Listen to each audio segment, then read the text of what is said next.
दोस्तों, क्या ट्रंप की धमकियों से प्रधानमंत्री मोदी इतना घबरा गए हैं कि अचानक भारत ने रूस से तेल लेना बंद कर दिया है और ट्रंप एक तानाशाह की तरह भारत पर हुक्म देते जा रहे हैं। और सरकार का आलम यह है कि कदम कदम पर ट्रंप की धमकियों के आगे सरकार समझौता कर रही है, सरकार झुक रही है। ऐसा लग रहा है जैसे कोई विदेशी ताकत हमारे मुल्क के साथ, इतने बड़े लोकतंत्र के साथ खुलेआम कोई ब्लैकमेल कर रही हो।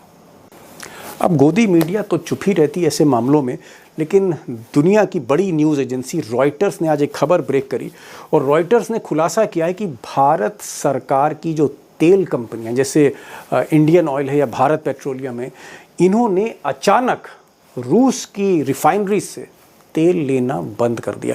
यानी जो ऑयल की पूर्ति वहाँ से हो रही थी उसको तुरंत पॉज कर दिया, रोक दिया। सवाल है कि अचानक ये फैसला क्यों लिया गया? क्योंकि ट्रंप ने रूस से तेल लेने पर भारत पर जुर्माना कर दिया था, पेनल्टी लगा दी थी, इसलिए हमने तेल लेना ही बंद कर दिया। उधर संसद में आज दोनों ही सदन, राज्यसभा और लोकसभा में भारी हंगामा देखने को मिला। विपक्ष का खुला आरोप था कि मोदी जी ट्रंप का नाम लेने में घबरा रहे हैं। जो कॉमर्स मिनिस्टर हैं यानी वाणिज्य मंत्री पीयूष गोयल, जो ट्रेड की डील कर रहे थे अमेरिका के साथ, वो चुप हैं, सांप सूंघ गया है। सरकार कहीं ना कहीं समर्पण कर रही है और ट्रंप उसका फायदा उठा रहे हैं, बार बार भारत का अपमान कर रहे हैं, लेकिन सरकार झुकी हुई दिखती है, सरेंडर दिखती है। ये विपक्ष का कहना था। एक शब्द भी ट्रंप पर बोलने को तैयार नहीं है, एक शब्द ट्रंप पर बोलने को तैयार नहीं है ये सरकार। मुझे नहीं समझता कि अपना अब्बा बनाकर हम लोग क्यों बैठ गए इसको, कि हम अमेरिका के गुलाम होकर के रह गए। हमारी इकोनॉमी को तहस नहस करने की धमकी दे रहे हैं। प्रधानमंत्री जी को खुद सामने आके इस पर स्पष्टीकरण, क्लैरिफिकेशन देना चाहिए।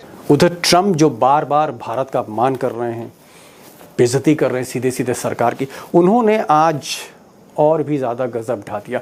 कल तो ट्रंप साहब ने पेनल्टी लगाई थी, हिंदुस्तान पर जुर्माना लगा दिया था क्योंकि हम रूस से तेल ले रहे थे।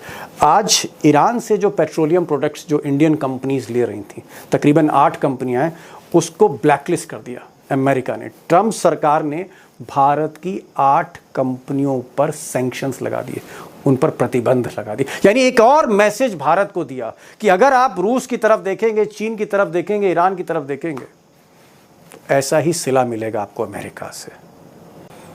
उधर राहुल गांधी ने आज सदन के बाहर मीडिया से बात करते हुए कहा कि मोदी जी ने अपने दोस्त के चक्कर में सारी अर्थव्यवस्था चौपट कर दी। खुले तौर पर राहुल गांधी ने नाम लेकर कहा कि बीजेपी अडानी जी की मदद कर रही है और इसके चक्कर में तमाम समझौते हो रहे हैं, अर्थव्यवस्था चौपट होती जा रही है। और आलम यह है कि भारत अमेरिका के आगे भी झुका हुआ है, चाइना के आगे भी झुका हुआ है और कुल मिलाकर मोदी सरकार हर कदम पर सरेंडर करती चली जा रही है। सुनिए राहुल गांधी को। ये डील होगी, ट्रंप डिफाइन करेगा ये डील कैसे होगी और मोदी वही करेगा जो ट्रंप कहेगा। और बीजेपी ने इकोनॉमी को खत्म कर दिया है। क्यों खत्म किया है? अदानी जी की मदद करने के लिए खत्म किया है। तो आप लोग हैरान क्यों लग रहे हो? तो राहुल गांधी बोल रहे हैं या फिर दुनिया में एक आध मुल्क हैं या उनके नेता हैं जो थोड़ी बहुत हिम्मत कर रहे हैं? अब अभी तक तो भारत के पक्ष में कोई भी खड़ा नहीं हुआ, यहाँ तक कि रूस खुद चुप है, जबकि सैंक्शंस, पेनल्टी भारत पर लग रही है, लेकिन रूस चुप है, पुतिन चुप है।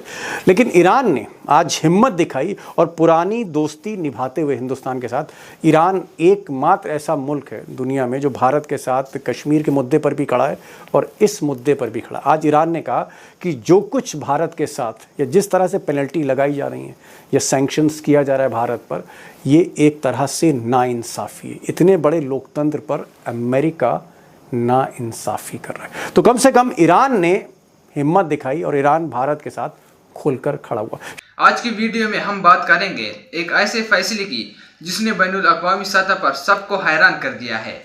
भारत जो पिछले कई सालों से रूस से सस्ता तेल खरीद रहा था, अचानक ये कदम उठाता है कि वो रूस से तेल लेना बंद कर देता है।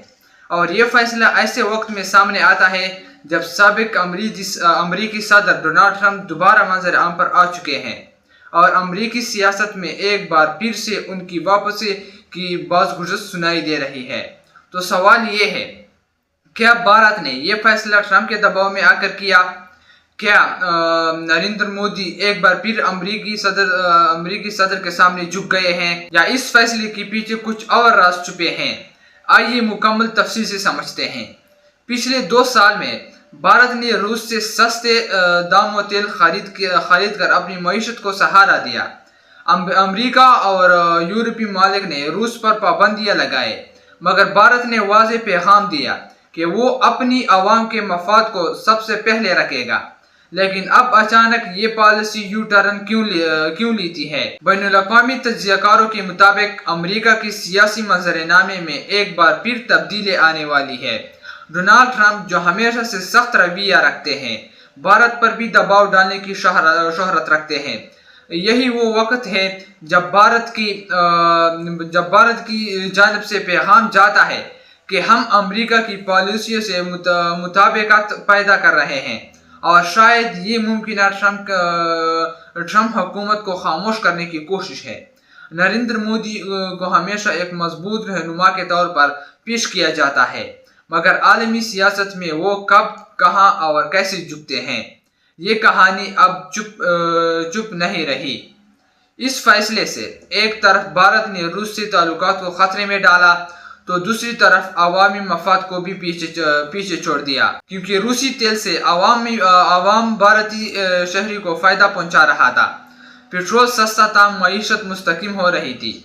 लेकिन अब रूस से तेल बंद करने का मतलब है महंगाई का तूफान, करेंसी पर दबाव और अमेरिका पर इन्हिसार में इजाफा। क्या यही आत्मनिर्भर भारत था? क्या यही खुद मुख्तारी है जिसका नारा मोदी हुकूमत देती है? बाज़ तजर्बाकार कहते हैं कि यह फैसला अमेरिका को खुश करने के लिए लिया गया है, ताकि आइंदा आने वाली अमेरिकी हुकूमत, चाहे वो जो बाइडन हो या ट्रंप, भारत को एक स्ट्रेटेजिक पार्टनर माने। लेकिन सवाल ये है, क्या खुद मुख्तारी इसी का नाम है? क्या अवाम की फलाह से ज्यादा अहम आलमी ताकतों की खुशनुदी हो गई है? नाज़रीन, ये कोई आम फैसला नहीं, ये आलमी सियासत का एक अहम मोड़ है। जब भी तरक्की पजीर मुमालिक अपने फैसलों में बैरूनी दबाव को शामिल कर लेते हैं, तो इसका बोझ हमेशा आवाम को उठाना पड़ता है। आज भारत ने एक बार फिर सरेंडर का तासुर दिया है, और इस बार निशाना है रूस, जो कई सालों से भारत का पुराना इत्तेहादी रहा है। क्या आपको लगता है कि भारत को रूस से तेल लेना बंद कर देना चाहिए था? क्या यह फैसला भारतीय आवाम के मफाद में है? और क्या नरेंद्र मोदी ट्रंप की वापसी से पहले ही पेश की इताअत दिखा रहे हैं? अपनी राय नीचे कमेंट्स में ज़रूर दें। वीडियो को लाइक करें, शेयर करें और हमारे चैनल को सब्सक्राइब करना ना भूलें।